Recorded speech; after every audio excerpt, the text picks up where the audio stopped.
Top of mind this morning, the immigration crisis. President Trump signing an executive order this week to stop separating families at the border after getting backlash from both sides and within his own family. But with so many legal complications, the controversy isn't over yet. I took a deep dive into the laws to figure out how we got here and what it might take to get out. The immigration crisis at our southern border dominated headlines this week. The images and sounds of migrant children being separated from their parents.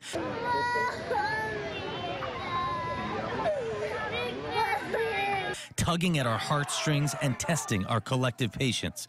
But what is the real story, and how did we get here? It's complicated, but the short answer, there are two parts to the crisis. The long-term one, a result of decades of incomplete laws and inconsistent enforcement under multiple administrations. And the short-term one, initiated and this week ended by President Trump. Here's how it works. In the 1980s, adults apprehended at the border were generally released pending their deportation hearing. Conservative Justice Antonin Scalia wrote in a 1993 Supreme Court opinion in Reno v. Flores, the Board of Immigration Appeals stated an alien generally should not be detained or required to post bond except on a finding that he is a threat to the national security or that he is a poor bail risk. Children who arrived at the border with their parents were detained and released together. If they arrived unaccompanied, there was no unifying policy. Some were released to parents, some to other organizations. So in 1984, responding to an increase in unaccompanied minors trying to enter illegally, INS, the Immigration and Naturalization Service, began a policy of holding them indefinitely unless they could be released to a, quote, parent or lawful guardian, except in, quote, unusual and extraordinary cases. The next year, 15-year-old Jenny Lisette Flores was caught trying to cross into California to join her mother in the U.S., fleeing a civil war in her home country of El Salvador. She and other minors like her were subjected to sometimes awful conditions, including strip searches and detainment among adult strangers. So she and 3 others sued the government on behalf of all unaccompanied minors, arguing they should be able to be released to responsible adults and that their conditions should be improved. A judge ordered Jenny to be released, and the case eventually made its way to the Supreme Court, which ruled 7-2 that minors had no constitutional right to be released to responsible adults. But since they argued the conditions the children were held in were still not suitable, the legal fight continued until the Flores Settlement Agreement in 1997, which is still at the center of all this current drama today. It does not require families to be separated at the border. In fact, it does the opposite. Part of the Flores Agreement stipulates minimum conditions. It says minors should be held in safe and sanitary facilities with access to toilets, sinks, drinking water, medical assistance, emergency services, air conditioning or heat, protection from strangers, and crucially, contact with family members who were arrested with the minor. That is the agreement that governs this situation. Children are to be held with their families or released to a parent or relative or other adult who meets certain requirements. Illegal immigration of unaccompanied minors has been increasing from around 6,000 in 1990, 3,700 in 2000, about 8,000 in 2008, to a peak of nearly 70,000 in 2014.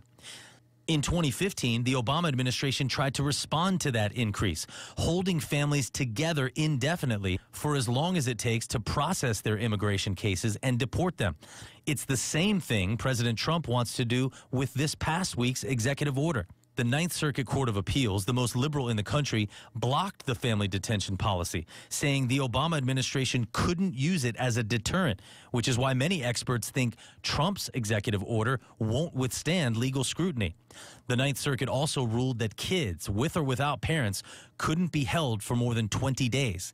In practice, that meant it was releasing the whole family before that deadline, which is what Trump means when he refers to catch and release. There has been a big increase in total border apprehensions and unaccompanied minor apprehensions. But that's because there was a big decrease from 2017, Trump's first year in office. This year's numbers are more in line with previous years and nowhere near the peak of more than 1.6 million in 1986 and 2000. So there's nothing in the law mandating these separations. A first offense of illegal entry is a federal misdemeanor. People are usually deported after time served served, and the Flores Agreement and the Trafficking Act of 2008 spell out how to handle the minors. It was the Trump administration's implementation of a zero-tolerance policy in April that began this most recent separation crisis of those 2,300 kids. The policy prosecutes all those trying to enter illegally, and it does it first as soon as the migrants try to enter. That is what's creating the immediate separation of these kids, and it doesn't have to be that way. The president ended it this week with the stroke of a pen as quickly as he started it with the implementation of the zero-tolerance policy. He says that part isn't over, only the separations are. But to process these families without releasing them, he'll need bigger facilities, since most of them are overcrowded and can't house all of these cases. And we, as a country, can't house everyone who wants to come here. Attorney General Jeff Sessions cited a Gallup poll when announcing the zero-tolerance policy that 150 million people around the world want to immigrate to the U.S. To fix this problem long-term, we'll need a better solution.